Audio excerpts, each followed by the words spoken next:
Kapag mag-isa kang naglalakad at nakakita ka ng lumulutang na apoy, lumayo ka ng tingin. Kasi baka mamaya, maligaw ka at hindi makarating sa pupuntahan mo. Story time! May nagsabi sa akin na ikwento ko raw ang San Telmo. Ito yung misteryosong apoy na sinasabing dahilan kung bakit nawawala yung mga taong naglalakad sa bukid at mga mangingisda. Sa Philippine folklore, San Telmo ang tawag. Ito raw ang Filipino translation ng Saint Elmo's Fire.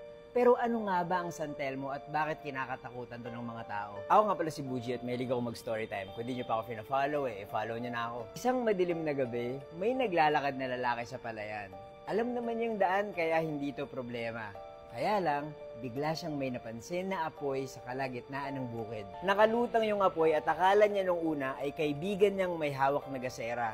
Kaya lang, unti-unting lumalapit yung apoy papunta sa kanya. Mabilis na lumipad papunta doon sa lalaki. Maya-maya, bigla raw nakita ng lalaki na nag-ibang anyo yung apoy. Naging isang halimaw na merong apoy sa bibig. At sa hindi niya malamang kadahilanan, parang may tumutulak sa kanya at naglalakad yung paa niya palayo kung saan siya nakatira. Sinasabi nila na dinadala ka raw ni San Telmo papunta sa kabilang buhay. Mabuti na lang naalala ng lalaki kung ano yung dapat gawin kapag may nangyayaring kababalaghan. Binaliktad niya yung damit niya at bigla na lang daw tumigil yung puwersong tumutulak sa kanya.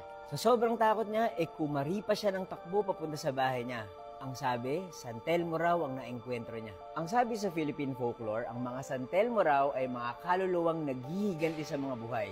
Meron ding nagsasabi na ito raw mga kaluluwang naghahanap lang ng kapayapaan.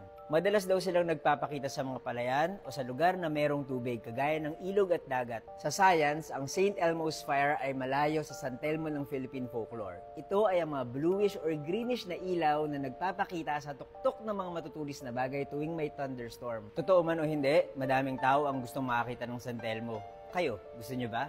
Kasi ako, pas ako dyan.